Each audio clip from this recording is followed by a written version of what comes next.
नमस्ते। शुरुआत करने के लिए मैं भूरे बालों वाली एक काफी छोटी लड़की हूँ और मेरी रूममेट सुनहरे बालों वाली काफी लंबी है। ये कहानी 1 साल पहले की है। मैं हाल ही में अपनी फिल्म की पढ़ाई के लिए कनाडा गई थी और मुझे एक छात्र निवास मिल गया था जहाँ मैं अपने अब तक के सबसे अच्छे दोस्त से मिली थी। मैं कहानी के लिए क्रिस्टीना और 2 अन्य रूममेट्स को बुलाऊंगी। क्रिस्टीना और मैं चुने हुए लोग हैं जो तब बाहर जाते हैं जब हम बोर हो जाते हैं या घर में रहकर थक जाते हैं। इसलिए ज्यादातर समय हम रात में ही बाहर जाते थे क्योंकि यही वह समय होता था जब हम ज्यादातर बोर होते थे। एक रात लगभग 3 बजे हमने शहर में टहलने का फैसला किया और चाइना टाउन जाने का फैसला किया। कुछ लोगों को छोड़कर सड़कें काफी खाली थीं, जिनमें से ज्यादातर लंबी शिफ्ट के बाद घर जा रहे थे। सड़कें सभी लालटेनों और कुछ दुकानों से चमक रही थीं, जो उस समय बंद हो रही थीं। उस समय मेरे बैग में सिगरेट का एक पैकेट था क्योंकि मेरे पास एक फिल्म थी जिसमें मुझे सामान के तौर पर सिगरेट की जरूरत थी।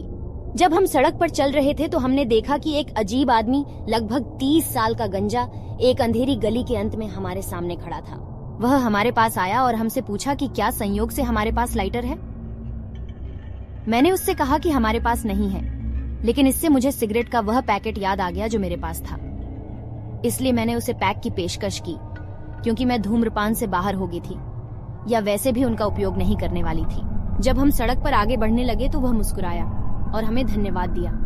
कुछ मिनटों के बाद मुझे बेचैनी महसूस हुई और मैंने अपने पीछे मुड़कर देखा कि वह आदमी दूर से हमें घूर रहा था, लेकिन उसे हमने नजरअंदाज कर दिया।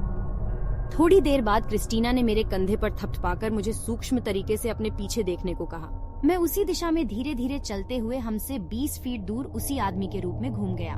क्रिस्टीना और मैंने सामने एक बबल टी स्टोर देखा जो अभी भी खुला था लेकिन बंद होने वाला था। बबल टी स्टोर में एक बड़ी कांच की खिड़की थी जहां से आप सड़कें देख सकते थे।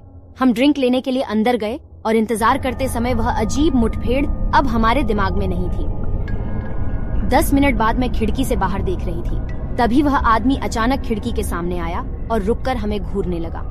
उसने दोनों हाथ खिड़की पर रखकर बड़ी बड़ी आंखों से हमारी ओर देखा।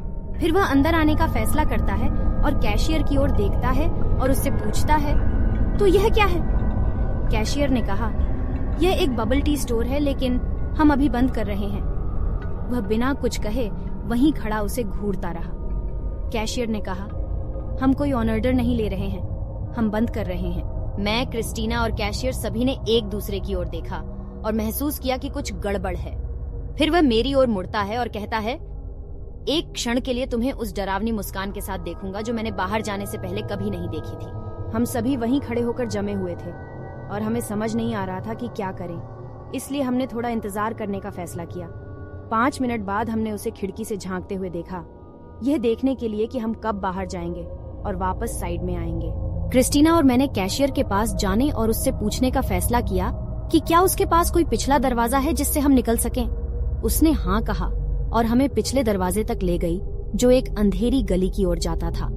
हमारे घर जाने का एकमात्र रास्ता सामने वाली सड़क से होकर जाता था जहां वह आदमी था। हमने बहुत धीरे धीरे अपना रास्ता बनाना शुरू किया जब तक कि हम उसी सड़क पर नहीं पहुंच गए, लेकिन जहां बबल टी स्टोर था उससे थोड़ा आगे। एक बार वहां पहुंचकर हम जितनी तेजी से भाग सकते थे उस निकटतम स्थान पर भागे जहां हम छिप सकते थे। मैंने अपने कंधे के ऊपर से झांक कर देखा, वह तेजी से हमारी ओर आ रहा था। कुछ देर दौड़ने के बाद हमने उसे एक कराओके बार में खो दिया जो अभी भी खुला था, जहां हमने घर जाने से पहले कुछ घंटे रुकने का फैसला किया ताकि यह सुनिश्चित हो सके कि वह अब वहां नहीं रहेगा। लेकिन इसने मुझे यह सोचने पर मजबूर कर दिया कि अगर हम सामने वाले दरवाजे पर चले गए होते तो क्या होता।